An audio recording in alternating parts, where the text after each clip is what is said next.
Hi, James from Flax Studios here to discuss the new Nikon Z7 camera and how well it works with third-party glass, specifically the Sigma lenses that I own. So after a great response to the first video I did, I said, hey, let's create some more content, actually set up a microphone you can see in the frame here for those who complained about me not using one, and diffuse the light a little so I look more beautiful. Anyway, so short answer, this glass works excellent. So I own two Nikon mount Sigma lenses, the 35mm 1.4 art lens and the 14mm 1.8 art lens. I've obviously owned this lens for a few years, where the other lens I've had since it came out. I don't know, it's been a year or two, I can't remember for sure. But honestly, I've always had mixed results on my DSLRs, which is why I don't use this one regularly. It's actually just a backup lens, as on my D810 and D850, I would have inconsistent autofocus issues, which a lot of people seem to have, where it wasn't just forward or back focused, it just was inconsistent to the point where I couldn't trust it, and that's why I haven't used it at weddings over the last couple of years. It just sits in the bag as a backup, and I use it for astrophotography, as well as my 14, which is why I own that. If you follow any of my work on Facebook or Instagram, I do a lot of portraiture with couples underneath the stars, and these lenses are excellent for that. So anyway, like I was saying, on the new Nikon Z7, I've actually found it to work way better than on my DSLRs, where all the tests I've run, it has really nailed it, even walking around in more difficult circumstances with, heavily backlit subjects and stuff.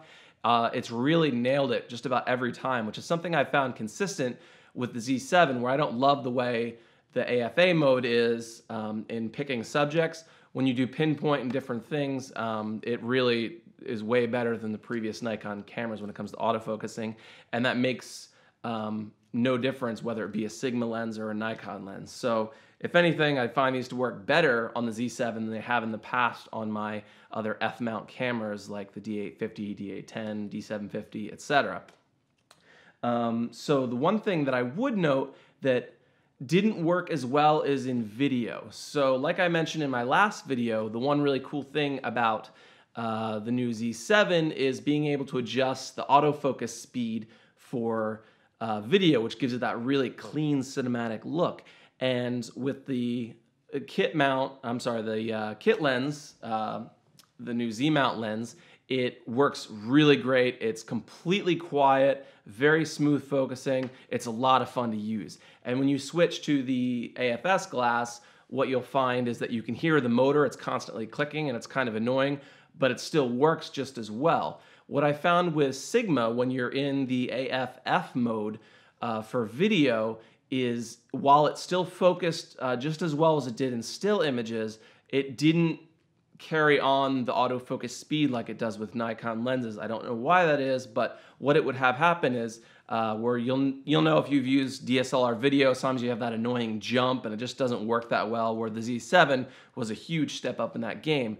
But with the Sigma lens, what I find is, while it does go to the focus point very well, it hesitates for a minute and then it jumps right to it. So it doesn't have a smooth transition. You point, you wait, it jumps to it, and it's kind of quick. So other than that, if you do a lot of video, obviously that's kind of a bummer, but other than that, I find it to work really, really well. So yeah, if you have any concerns about using Sigma glass and the new Nikon Z7 or Z6, I would say don't be concerned and go out and buy it. And if you decide to do so, you can see an affiliate link right below. Help me pay some bills. That would be awesome.